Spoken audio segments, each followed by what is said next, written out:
Rajanagaram MLA Battula రామకృష్ణపై Jakkampudi రాజా చేసిన వ్యాఖ్యలకు counter ఇచ్చారు ఆమె సతీమణి బత్తుల వెంకటలక్ష్మి. దమ్ముంటే తనపై పోటీ చేసి గెలవాలని సవాల్ చేశారు. జక్కంపూడి రాజా బెదిరింపులకు భయపడేవారు ఎవరూ లేరన్నారు. జక్కంపూడికి నిజంగా ధైర్యం ఉంటే తమ ఇంటి గేట్ ని ఒక్కసారి టచ్ చేసి చూడాలని ఛాలెంజ్ చేశారు. 50,000 మెజార్టీతో నేను గెలుస్తాను.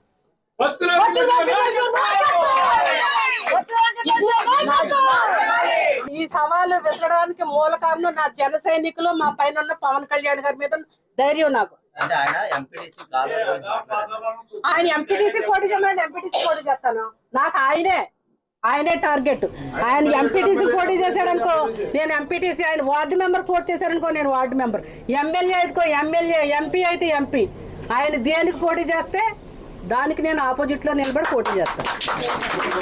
ప్రతి జన సైనికులు పవన్ కళ్యాణ్ గారు ఉన్నంతసేపు బలరామకృష్ణ గారు నువ్వు ఎప్పుడు టచ్ చేయలేవు. ఆయుష్ లేదనుకోండి, అమెరికా వెళ్ళి వైద్యం చేయించుకున్నా కానీ బతుకం.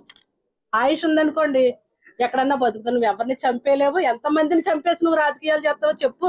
మాకు పైన పవన్ కళ్యాణ్ గారు ఉన్నారు, కింద జన సైనికులు ఉన్నారు. మాకు గేట్ టచ్ చేసి చూడండి చెప్పు. ఆ సత్తా ఏంటో చూసారు మీరు. ఒక ఎంపీటీసీ మొగుడు మీద నువ్వు 35,000 ఓట్లతో ఓడిపోయావు. అదే ఒక ఎంపీటీసీ మీద నువ్వు పోటీ చేస్తుంటే 50,000 మెజార్టీతో ఓడిపోతావు. అది నువ్వు ఒకసారి గుర్తు తెచ్చుకో.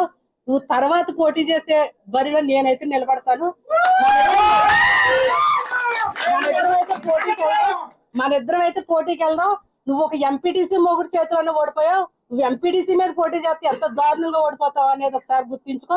తొందరపడి నువ్వేమి వాగ్దానాలు అయితే చేసి మళ్ళీ రెండోసారి మడమలైతే తిప్పొద్దు. నువ్వు మళ్ళీ నేను రాజకీయ సన్యాసం చేస్తాను, నువ్వు రెండోసారి మాట్లాడొద్దు. ఎందుకంటే నువ్వు చేసిన వాగ్దానాలు ఏమి నెరవేర్చుకోవు, ఆ విషయం మాకు తెలుసు. నువ్వు ఎంతసేపు ఆడపిల్లలు పెట్టుకున్న సారి గురించి లేకపోతే దేవుడి గురించే మాట్లాడతావు. నువ్వు ఎన్నిసార్లు ఆ దేవుడి గుడికి వచ్చి ఒకసారి గుర్తు తెచ్చుకో. నువ్వు నెగ్గడానికి ఎన్ని పూజలు చేయించుకున్నావు ఒకసారి ఆ గుడి దగ్గరకు వచ్చి ఒకసారి నువ్వు గుర్తు చేసుకోవాల్సిందిగా నేను కోరుతున్నాను. మాకున్న ధైర్యం ఒకటే పవన్ కళ్యాణ్ గారు, 2 జన సైనికులు. వీళ్ళిద్దరు అండ చూసుకునే మేమైతే ఈ రోజు ఈ స్థానంలో